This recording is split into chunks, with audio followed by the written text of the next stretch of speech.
Alhamdulillahi Rabbil Alamin.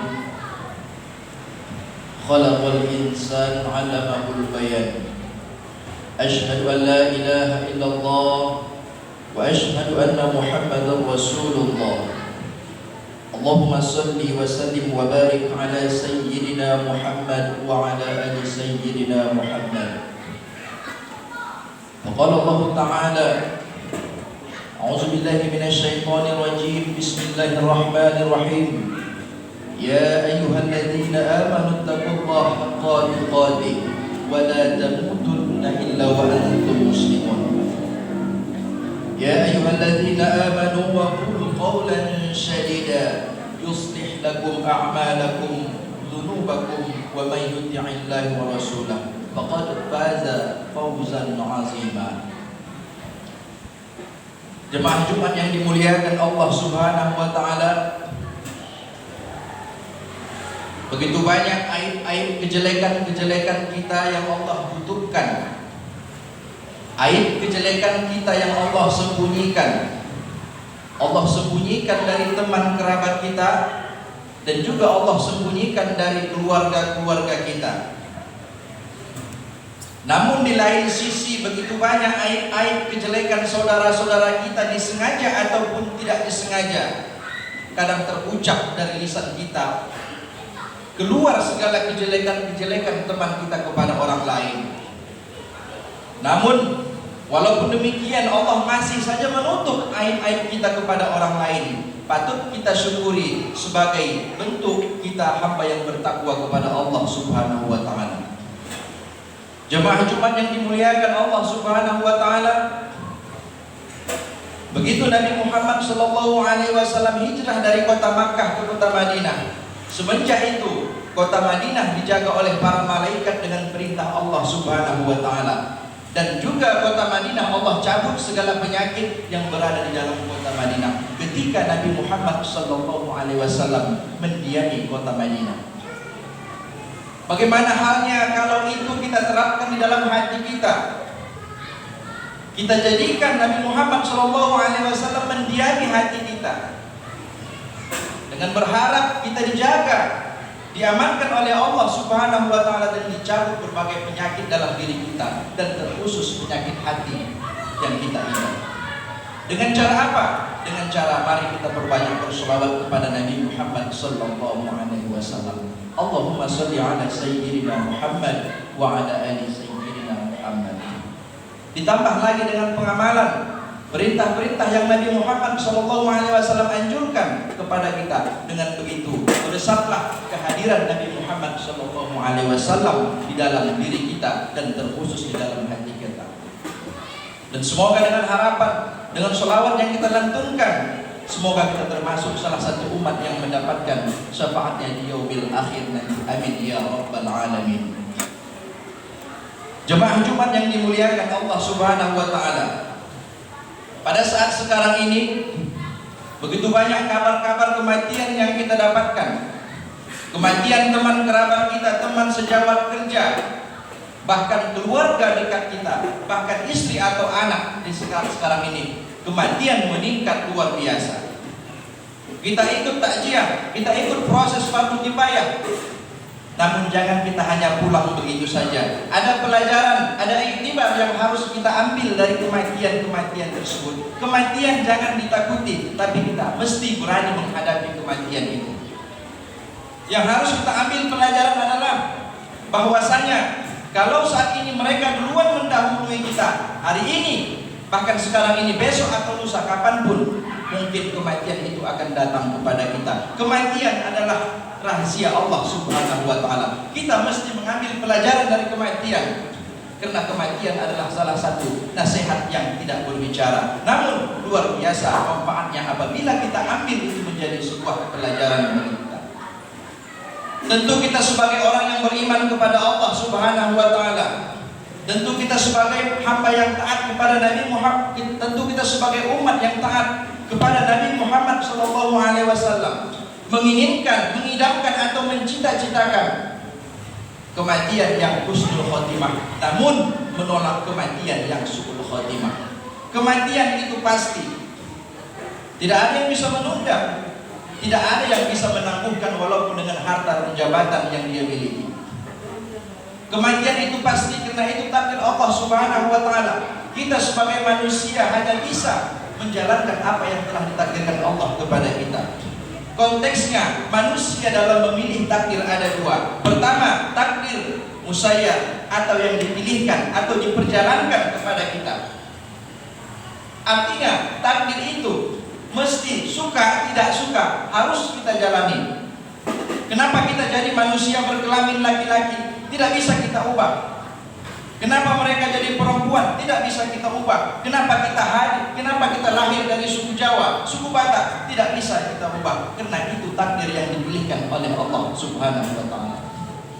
Dan nantinya takdir yang kita terima ini tidak dipertanggungjawabkan di hari akhir nanti. Artinya takdir ini tidak akan dihisab, dihitung oleh Allah Subhanahu wa Ta'ala. Tetapi takdir yang dihitung adalah takdir mukhayyar. Takdir mukhayyar adalah takdir yang kita pilih. Allah menghadapkan kita kepada beberapa pilihan. Kita hari ini mau sholat Jumat atau tidak, terserah kita, tergantung kita. Kalau kita sholat Jumat, alhamdulillah. Tapi kalau tidak sholat Jumat, na'udzubillah. Takdir itu bisa kita pilih, kita mau sholat Jumat atau tidak, bebas. Tetapi ingat, takdir ini apabila kita salah dalam memilih, ini akan mendapatkan pertanggungjawaban dari Allah Subhanahu wa Ta'ala. Kehidupan kita jalani, berbagai macam takdir yang Allah hadapkan, berbagai macam pilihan yang Allah pilihkan kepada kita, haruslah kita pilih berdasarkan Al-Quran dan hadis Nabi Muhammad SAW. Insya Allah, mudah-mudahan Allah akan memudahkan hidup kita dan menjadikan kita nantinya meninggal dalam keadaan husnul khotimah. Amin ya rabbal alamin. Jemaah Jumat yang dimuliakan Allah Subhanahu wa Ta'ala, kalau demikian, apa pelajaran yang akan mesti kita dapatkan dan tindak lanjut yang harus kita lakukan? Salah satunya, yang pertama adalah mari kita perbaiki amal ibadah kita kepada Allah Subhanahu wa Ta'ala. Jangan kita menganggap puas dengan amal yang kita lakukan. Dan kadang-kadang banyak orang yang menganggap kecil, banyak orang yang remeh-temeh terhadap amal yang kecil yang dia lakukan, yang dia anggap kecil. Tetapi sebenarnya bisa jadi amal yang kita anggap kecil luar biasa dalam hitungan Allah Subhanahu wa Ta'ala. Dan sebaliknya, amal yang besar kita anggap besar kita lakukan, tetapi dalam hitungan Allah amal itu hanyalah amal yang sangat kecil. Mungkin tidak diiringi dengan niat ikhlas, mungkin tidak diiringi dengan niat kepada Allah Subhanahu wa Ta'ala. Mungkin di dalam amalan besar itu ada terselip kesombongan dan niat-niat selain Allah Subhanahu wa Ta'ala, maka Allah anggap ibadah yang besar itu Allah anggap menjadi kecil. Namun sebaliknya, amalan yang kita anggap kecil namun dinilai Allah Subhanahu wa Ta'ala menjadi besar, mungkin amalan itu disertai dengan niat yang ikhlas kepada Allah Subhanahu wa Ta'ala. Inilah yang harus kita perhatikan. Jemaah Jumat yang dimuliakan Allah Subhanahu wa Ta'ala, kadang-kadang terlintas dalam hati timbul perasaan iba melihat seseorang. Bukan karena dari kekayaannya, ekonominya, bukan, tetapi muncul tiba-tiba rasa iba kepada seseorang dan ingin memberikan sesuatu kepadanya. Jangan ibadah ini kita anggap sepele sehingga kita membiarkannya, nanti saja. Lalu apa yang terjadi? Terjadilah amalan itu tidak jadi kita lakukan. Kenapa? Ketika kita berniat ingin memberikan sesuatu kepada seseorang yang mungkin dengan rasa iba, disitulah setan berusaha semaksimal mungkin untuk menggagalkan amal ibadah kita. Karena tahu, setan itu tahu ibadah ini luar biasa. Karena pada saat itu hati kita sedang lembut luar biasa, sehingga kita bisa sensitif merasakan hidayah-hidayah yang Allah berikan kepada kita. Jadi apabila kita datang perasaan seperti itu, langsung lakukan. Seberapa ada uang kita, berikan. Dan kata Nabi Muhammad SAW, fa inna khairal amali, dan sebaik-baik amal, kata Nabi Muhammad SAW, adwama, adalah dilakukan dengan secara terus-menerus. Kita biasakan amal tersebut. Kalau kita punya hobi, kita memang hobi membaca, kita kadang hobi dan lain-lain, tetapi mungkin dalam olahraga kita lebih hobi, dalam ibadah juga kita buat seperti itu. Kita memang rajin sholat, rajin ibadah, rajin puasa, tapi kalau untuk sedekah luar biasa. Di saat bagaimanapun, di saat susah, senang, sempit dan lapang, ada uang atau tidak, tapi sedekah tetap dia berikan kepada orang yang membutuhkan. Jemaah Jumat yang dimuliakan Allah Subhanahu wa taala.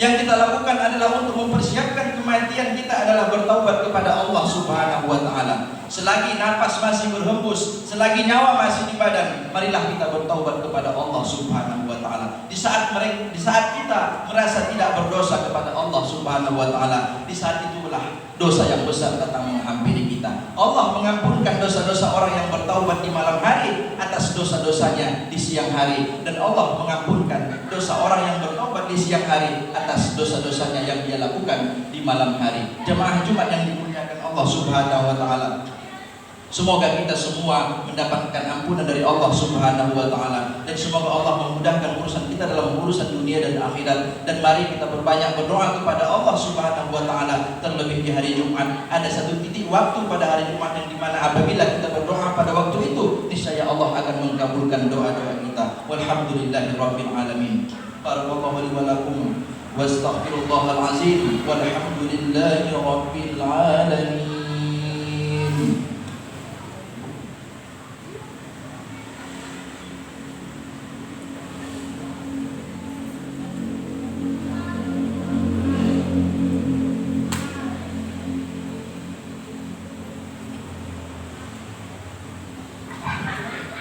Alhamdulillahi Rabbil Alamin Alladhi khalaqal mauta wal hayata liyabluwakum ayyukum ahsanu amala wa huwal azizul ghafur. Ashhadu an la ilaha illallah wa ashhadu anna Muhammadar Rasulullah. Allahumma salli wa sallim wa barik ala sayyidina Muhammad wa ala ali sayyidina Muhammad. Fa ya ayyuhal hadirun ittaqullah haqqa tuqatih wa la tamutunna illa wa antum muslimun.